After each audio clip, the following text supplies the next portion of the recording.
ओम शांति।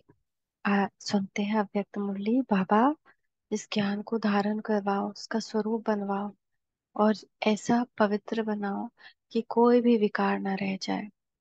बुद्धि रूपी नेत्र क्लियर और पावरफुल बनाओ। तो हमारी बुद्धि ही धुंधली हो जाती है। हम जो देखना चाहिए चाहते हैं वो देख नहीं पाते। जैसे हमको देखना है कि कोई भी आत्मा कोई भी कर्म कर रही है वो सतो प्रधान है, वो माया के विवश होकर कर्म कर रही है। लेकिन हमारा बुद्धि क्या देखने लगता है कि ये तो बुरी है, ये तो ऐसा कर रही है, ये ऐसा कैसे कर रही है। तो बाबा इस पे हमको क्या कह रहे हैं? आज भट्टी की पढ़ाई का पेपर लिखित में दिया, फिर कल कौन सा पेपर शुरू होगा ये जानते हो? प्रैक्टिकल पेपर में कौन से क्वेश्चन आने वाले हैं उनको जानते हो? किस किस प्रकार के क्वेश्चन आएंगे? कल्प पहले क्या क्या हम आत्माओं द्वारा हुआ है वह स्मृति आती है? जब यह स्मृति आती है तो क्वेश्चन कौन से आएंगे? ये स्मृति में नहीं आती। माया सामना तो करेगी, माया सामना तो करेगी, लेकिन किस किस रूप में करेगी यह भी जानते हो कि नहीं? मास्टर नॉलेजफुल बनकर जा रहे हो ना, तो मास्टर नॉलेजफुल को तो इन एडवांस सब मालूम पड़ ही जाता है। जैसे साइंस वाला अपने यंत्रों द्वारा कोई भी घटना जैसे कि तूफान व बारिश का आना व धरती का हिलना आदि पहले से जान लेते हैं, तो क्या आप सभी भी मास्टर नॉलेजफुल बनने से इन एडवांस अपनी बुद्धि बल द्वारा नहीं जान सकते हो? तो हम जान सकते हैं। अगर हमारी बुद्धि पूरे दिन बाबा में है तो कुछ हमको मिलेगा, या तो अचानक से हेडेक होने लगेगा, लगेगा कि दिल थोड़ा कुछ हो रहा है, कुछ तो कर रहा है। जैसे पता चलने लगता है, बुद्धि में आने लगता है कि कुछ होने वाला है, कोई ना कोई रूप से माया आने वाली है। तो दिन प्रतिदिन जितना जितना अपनी स्मृति की समर्थि में आते जाएंगे, अर्थात अपनी आत्मा रूपी नेत्र को पावरफुल बनाते जाएंगे, क्लियर बनाते जाएंगे, उतना उतना कोई भी विघ्न आने वाला है होगा तो पहले से मनुष्यता महसूसता आएगी कि आज कोई पेपर होने वाला है। जैसे मेरा सर दर्द करने लगता है, जब ऐसे मेरा कोई शरीर में कभी दर्द नहीं होता, चाहे कितना भी फीवर आ जाए, कोई भी बीमारी आ जाए। तो आत्मा का प्रैक्टिस करते करते इतना बाबा शक्ति दे दिए हैं कि शरीर को कोई दर्द महसूस नहीं होता, चाहे गर्मी हो ठंडा हो, शरीर को कुछ महसूस नहीं होता। लेकिन अगर कोई पेपर आने वाला है तो सर दर्द बहुत भयानक शुरू हो जाता है, इतना सर दर्द कि सामने की सिचुएशन को हैंडल करना मुश्किल है। तो पता चल जाता है कि कोई तो मेरा पहले का जो पास्ट का कर्म किया हुआ है वो अब पेपर बन करके मेरे सामने आने वाला है, जिसको हमको शांति से करना है। लेकिन मुश्किल हो जाता है क्योंकि सर दर्द में बुद्धि काम नहीं करती। तो पहले से ऐसे जब हम बहुत आत्मा का प्रैक्टिस करेंगे ना तो महसूसता हो जाएगी आज जरूर कोई पेपर आने वाला है। और जितना जितना एडवांस महसूसता पड़ता जाएगा तो पहले से होशियार होने के कारण विघ्नों में सफलता पा लेंगे। कभी कभी पा जाते हैं लेकिन कभी कभी नहीं पा पाते हैं, क्योंकि हम कभी कभी माया ना लगातार करती है। जैसे एक पेपर पास किया, फिर दूसरा पेपर लाती, दूसरा पेपर पास किया, फिर तीसरा पेपर लाती, एकदम से हरा देती है। और कभी कभी तो क्या करेगी ना कि आलस से अलबेलापन पहले लाएगी कि आपका अमृत वेला मिस हो जाए। अमृत वेला भगवान से शक्ति नहीं मिली तो माया से लड़ना नामुमकिन है। तो फिर उम, उस दिन हार होनी ही होनी है, माया आएगी और पहले अमृत वेला मिस करवाएगी। और अमृत वेला मिस करवाने के लिए भी रात में सिचुएशन लाएगी कि सोने में लेट हो जाए। तो एकदम सावधान रहना चाहिए, दृढ़ शक्ति से भरपूर रहना चाहिए। चाहे हमको कितना भी सोने में लेट हो, अमृत वेला मिस नहीं करना है। तो बाबा आज वही बता रहे हैं। जैसे आजकल की गवर्नमेंट को पहले से मालूम पड़ जाता है कि दुश्मन आने वाला है ना। आजकल कितने आईएसआई और सब कुछ है ना कि पहले से पता चल जाता है कि कुछ तो षड्यंत्र हो रहा है, तो पहले से तैयारी करने के कारण विजयी बन जाते हैं। और अचानक आक्रमण विजयी नहीं बना सकता। यहाँ तो त्रिकालदर्शी होने के नाते कल पहले की स्मृति ऐसे अनुभव होती है जैसे कल की बात है। और दूसरा फिर नॉलेजफुल होने के नाते से तीसरी बुद्धि रूप नेत्र पावरफुल और क्लियर होने के कारण इन एडवांस की बातों को कैच कर सकते। कब? जब हम पूरे दिन किसी भी व्यर्थ बात में नहीं है, सिर्फ बाबा याद है, तब बुद्धि क्लियर है। तभी हमको याद रहेगा पूरे दिन सबके मामले में। आप क्या कर रहे हो, आपके पास क्या हुआ, अच्छा ये प्रॉब्लम आया, अच्छा वो ऐसे क्यों किया, अगर इसमें अपनी बुद्धि को उलझा के रखे हैं तो फिर बुद्धि क्लियर नहीं है, फिर पता ही नहीं चलेगा क्या आने वाला है, और विघ्न नहीं आएगा तो हार खाएंगे, और फिर बहुत सारा पावर खत्म हो जाएगा। तो तीनों ही प्रकार से अगर अटेंशन है, क्या तीन चीज बाबा ने कहा। पहला, त्रिकालदर्शी की सीट पर सेट है। दूसरा, नॉलेजफुल है। तीसरा, बुद्धि की नेत्र पावरफुल और क्लियर है, एकदम क्लियर क्लीन है, और पावरफुल है, आत्मिक स्मृति में है, तो विघ्नों को पहले से ही परख सकते हैं। जैसे जैसे इन एडवांस परख व पहचान होती जाएगी तो कभी हार नहीं होगी, सदा विजयी होंगे। जैसे नेत्र ठीक न होने के कारण व सीआईडी की चेकिंग ठीक न होने के कारण कभी गवर्नमेंट भी धोखा खा जाती है, इस रीति से सदैव अपनी बुद्धि रूपी नेत्र की संभाल होनी चाहिए कि यथार्थ रीति से कार्य कर रहा है। सीआईडी का अर्थ का और क्या अर्थ है, चेकिंग ही सीआईडी है। चेकिंग रूपी सीआईडी होशियार है तो कभी भी दुश्मन से हार नहीं खाते। तो अब हर एक घंटे चेक करें सीआईडी बंद करके कि क्या मेरी बुद्धि क्लियर है। क्या करते हैं सीआईडी, रास्ता क्लियर करके रखते हैं ना, जहां से किसी विशेष आत्मा को जाना हो, तो हम विशेष आत्मा को अपनी मंजिल पर पहुंचना है तो देखते रहना चाहिए सीआईडी बनकर, हम ही को सीआईडी बनना है। तो मेरा बुद्धि रूपी क्लियर है, कहीं रास्ता में कुछ विघ्न तो नहीं आ रहा है। इसीलिए प्रयत्न करो तो पहले से मालूम रहे। जैसे बारिश होने वाली रहती है तो पहले से प्रकृति सावधानी जरूर देती है, ना कुछ इत्तेला हो जाता है। अगर नॉलेजफुल हो तो प्रकृति के विघ्न से वह बच सकता है ना कभी। जैसे पहले के लोग चींटियों से या फिर पेड़ों से पता चलता था, और आजकल तो मशीन लगी हुई है ना, वेदर फोरकास्ट। अगर नॉलेजफुल नहीं है तो प्रकृति की जो भिन्न भिन्न छोटी छोटी चीजें दुख के व बीमारी के निमित्त बनती हैं उनके अधीन हो जाते हैं। तो कारण क्या होगा, पहचान व नॉलेज की कमी। तो जैसे जैसे याद की शक्ति अर्थात साइलेंस की शक्ति अपने में बढ़ती जाएगी तो पहले से मालूम पड़ेगा कि आज कुछ होने वाला है।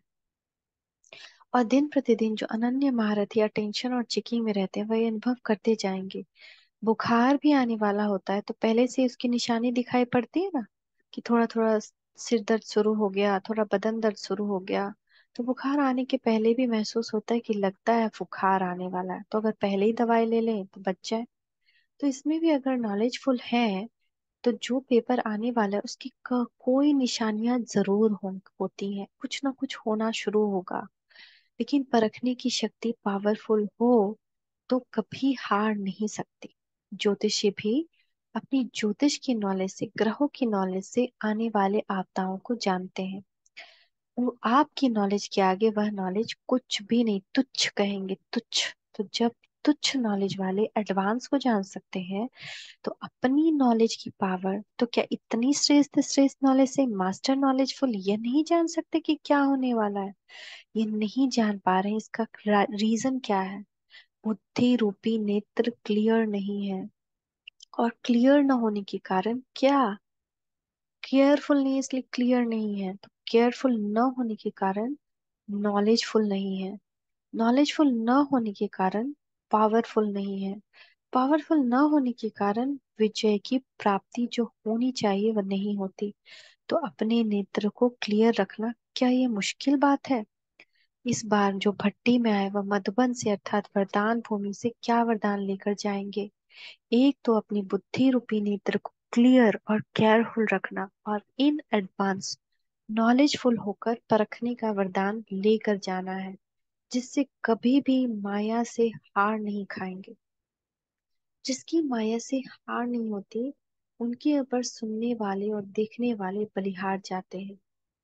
तो अगर हम माया से हार नहीं खाते हैं ना तो हमारे आस पास की आत्माएं हम पे बलिहार जाएंगी।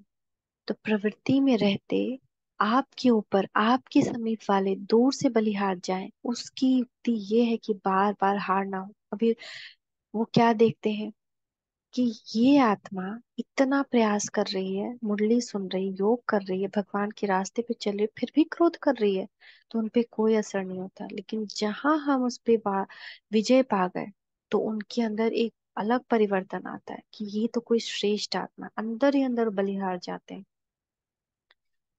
तो बाबा इसीलिए कह रहे हैं, इसीलिए सभी को अपने ऊपर अर्थात बाप के ऊपर बलिहार बनाने के लिए कभी हार नहीं खाना।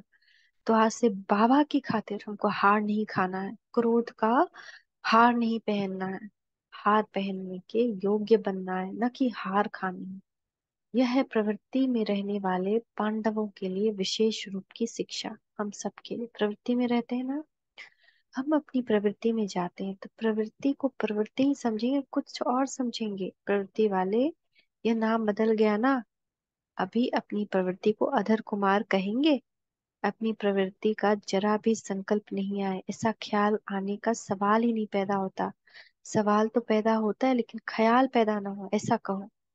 हम प्रवृत्ति मार्ग वाले यह रजिस्टर आज से अपना बंद करके नया रजिस्टर सेवाधारी का रखा है, ऐसे समझें। एक रजिस्टर बनाएं और देखें कि आज मुझ आत्मा में क्या क्या दाग पड़े, आज मैंने क्या क्या बुरा किया।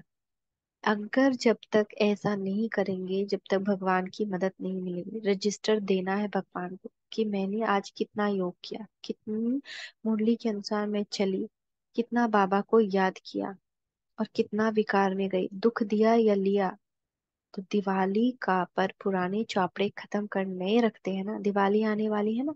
तो आप लोगों ने भी सच्ची दिवाली मनाई, तो हमको भी सच्ची दिवाली मनानी है। दीपक भी अविनाशी जगाना है, अपनी आत्मा के दीपक को हमेशा के लिए जगा देना है। पुराने प्रवृत्ति के स्मृति का व पुराने संस्कारों का चौपड़ा खत्म। जैसे स्मृति किया कि वैसे संस्कार बनते हैं, तो ये चौपड़े पूरे जला दिए और कुछ किनारे रखे हैं। तो इस दिवाली के टाइम में, इस दुर्गा पूजा के टाइम में, दुर्गापन अपने विकारों रूपी महिषासुर को खत्म कर देना। कभी किसी रूप में आता है, कभी किसी रूप में आता है, कभी भैंसी का रूप बदल लेता है, तो कभी शेर का रूप बदल लेता है, तो कभी चूहा बन जाता है। ये हम ही है, हमारे अंदर के विकार ही वो महिषासुर है। तो दुर्गा बनकर जब हम उस महिषासुर का अंत करेंगे, तब हमारा गुणगान होगा, हमारी प्रत्यक्षता होगी।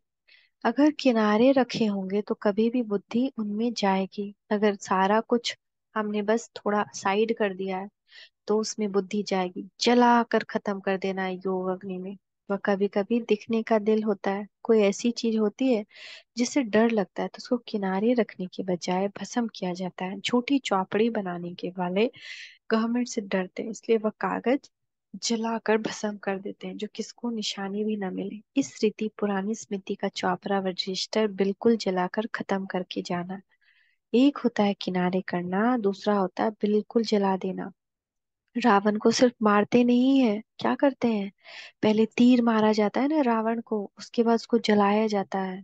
तो कभी भी मार करके रावण को छोड़ा नहीं जाता है, तो रावण को मार करके जलाना भी है।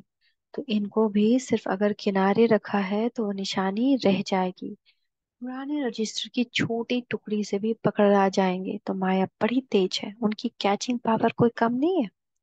जैसे गवर्नमेंट ऑफिसर का जरा भी कुछ प्राप्त होता है तो वो उसी को पकड़ लेते हैं। जरा निशानी भी किनारे कर दी तो माया किस न किसी रीति से पकड़ लेगी, इसलिए जला कर ही जाना है। सुनाया था ना कि कुम्हारों में जेब खर्च का संस्कार होता है, तो कुछ कुछ अपने पुराने संस्कार वापस रख लेते हैं, छोड़ते नहीं है पूरा को पूरा।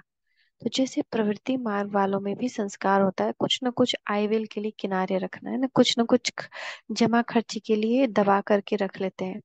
चाहे कितना भी लखपति क्यों ना हो, कितना भी स्नेही क्यों ना हो, लेकिन फिर भी ये संस्कार होता है कि कुछ ना कुछ तकिए के नीचे या ड्रॉवर के अंदर कुछ ना कुछ दबा करके रख लेते हैं। तो अब ये संस्कार यहाँ भी पुरुषार्थ में विघ्न रूप होते हैं। तो हमको अपने संस्कार को दबा कर नहीं रखना है, कहीं पे भी नहीं। इसको पूरा का पूरा पुराना संस्कार को जला देना है। कई समझते हैं कि अगर थोड़ा बहुत रोब के संस्कार है अपने में न रखे तो प्रवृत्ति कैसे चलेगी।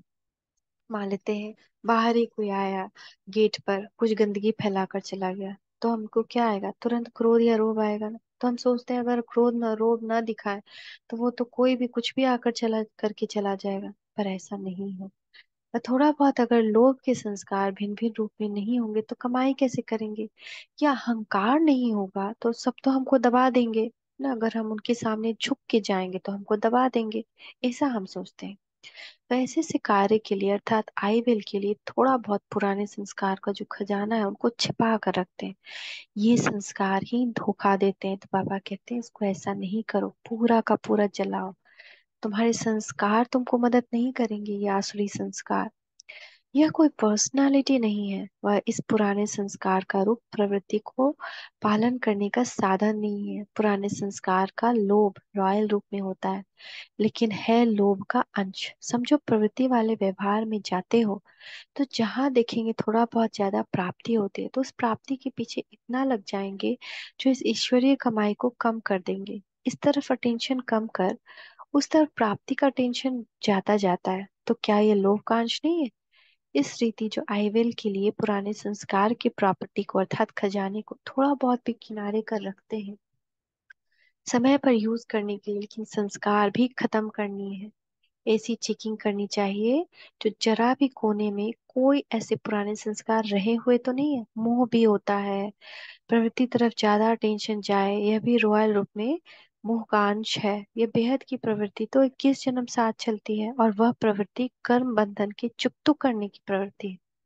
प्रवृत्ति पे हम फिर जाएंगे 21 जन्म, लेकिन वह कर्म बंधन नहीं है। यहाँ जो प्रवृत्ति है अभी, ये हमारा कर्म का फल है। कर्म का फल चुकतू करने के लिए प्रवृत्ति है, तो चुकतू करने वाले प्रवृत्ति की तरफ ज्यादा अटेंशन देते हैं, और इस तरफ जहाँ हम 21 जन्म के लिए पवित्र प्रवृत्ति मार्ग पे जाने वाले हैं उस तरफ कम अटेंशन देते हो। तो यह मोह ममता का रॉयल रूप नहीं हुआ? यह अंश वृद्धि को पाते पाते विघ्न रूप बन विजय बनने में हार खिला देते हैं। तो ये तो होता ही है ना, हमको बहुत मोह ममता फंसा लेता है। अरे ये बच्चा ऐसे कर रहा है तो इसका तबीयत ना खराब हो जाए, अरे ये ऐसे कर रहा है तो इसको ऐसे ना हो जाए। तो हम जाते हैं और एक बार जोर से रो में बोल देते हैं कि एक बार आपको बोल रहे हैं तो समझ में नहीं आ रहा है कि इसे तबीयत खराब हो, कुछ भी ऐसे बोल देते हैं। इसीलिए प्रवृत्ति वाले भले मोटे रूप में महादानी महाज्ञानी भी बने, लेकिन ये किनारे किए हुए विकारों के अंश के वंश को भी खत्म करना है। यह भी अटेंशन रखना है। ऐसे नहीं कि कोर्स मिला और पास हुए, नहीं, इसमें अभी इसमें पास होना बिल्कुल जरा भी किसी भी कोने में पुराने खजाने की निशानी नहीं हो। किसी से भी ऐसा मोह नहीं हो कि हम उसको देखकर बिल्कुल मेरा दिल पसीज रहा है, दिल कटोट रहा है, अरे कैसे इसको ऐसे छोड़।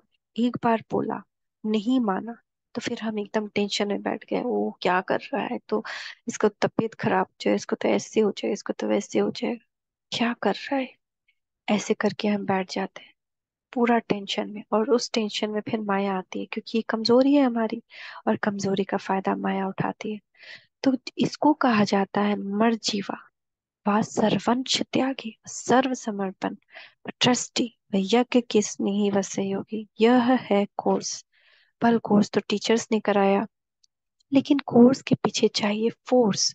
सिर्फ कोर्स कर जाते हो तो कोर्स यहाँ तक ठीक रहता है, लेकिन फिर पेपर देने में टाइम कोर्स भूल जाता है। कोर्स के साथ में फोर्स भी भर कर जाएंगे तो कोर्स फोर्स सक्सेस करेगा। ये कोर्स क्या करना है, पूरा पूरा मर्जी बात, थोड़ा भी मोह ममता किसी से नहीं। मालिक बन एडवाइस देना है, नहीं माना बालक बन करके खेलिए अपने जीवन भगवान के साथ, अपने अच्छे अच्छे और सकाश दीजिए। आज का स्लोगन क्या है कि फरिश्ता वही बन सकता है जो साक्षी रह करके हर आत्मा के पाठ को देखते हुए सकाश दे। बस सकाश देना, दुआएं दे कि भगवान इसको बुद्धि आए ताकि इसका हेल्थ अच्छा रहे, ये स्वस्थ रहेगी, आत्मा पवित्र हो जाएगी, तो कभी फेल नहीं होंगे। तो ये फोर्स भर कर जाना, तब सदा विजयी बन सकेंगे। जरा भी निशानी ना रहे, निशानी होने के कारण ही बुद्धि निशाना नहीं लगा सकता है। ऐसा ऊंचा पेपर देना है, आज पेपर आएगा, छोटे छोटे पेपर से पास होना बड़ी बात नहीं, लेकिन सूक्ष्म महीन पेपर से पास होना, बहुत महीन पेपर आए, बहुत सूक्ष्म, यह है पास विद ऑनर की निशानी। तो समझा अब क्या करना है, अपनी पुरानी चौपड़ी पूरी जला कर जाना, इतना फोर्स भरे, यह भी बहुत है। जैसे कपड़े धुलाई के बाद प्रेस ना हो तो कपड़े में चमक नहीं आती, तो यह भी कोर्स के बाद अगर फोर्स नहीं बढ़ता तो चमत्कारी बन चमत्कार नहीं दिखा सकते। तो अब चमत्कारी बनकर जाना जो दूर से ही आपकी ईश्वरीय चमक आकर्षित करे। सभी से ज्यादा अपनी तरफ आकर्षित करने वाली चीज कौन सी होती है, जो दूर से ही न चाहते भी अपनी तरफ आकर्षित करती है? चमक किससे आती है? आपकी प्रदर्शनियों में भी सबसे ज्यादा कौन सी चीज आकर्षित करती है? एक तो लाइट अपनी तरफ आकर्षित करती है, दूसरी माइट अपनी तरफ आकर्षित करती है। फिर उसमें कोई भी माइट हो, अपने में ईश्वरीय लाइट व अपने में ट्रांसफर होने की माइट हो तो भी आकर्षित करती है। जो अपने को ट्रांसफर नहीं कर सकते, तो ट्रांसफर करने की लाइट और माइट अपने में धारण करने से हर आत्मा को अपनी तरफ आकर्षित कर सकेंगे।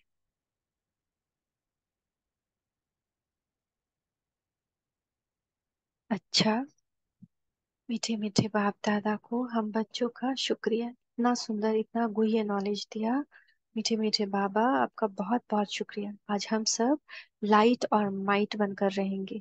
किसी भी मोह ममता में फंसना नहीं। कोई भी परिस्थिति आए, पहले मालिक बनकर एडवाइस दें, बालक बनकर, फिर फरिश्ता बनकर साकाश दें। सूक्ष्म से सूक्ष्म पेपर आए, छोटा से छोटा, कोई कोई चीज बर्बाद कर रहा हो या कोई बड़ा विकराल कोई कांड कर रहा हो, लेकिन एक बार जाना है, एडवाइस देना है, रोकने की कोशिश करनी, फरिश्ता बनकर ही। नहीं माना, साक्षी बन जाना है। उससे उलझना नहीं है, उसको अपनी बुद्धि पर हावी नहीं होने देना है। ओम शांति, ओम शांति, ओम शांति।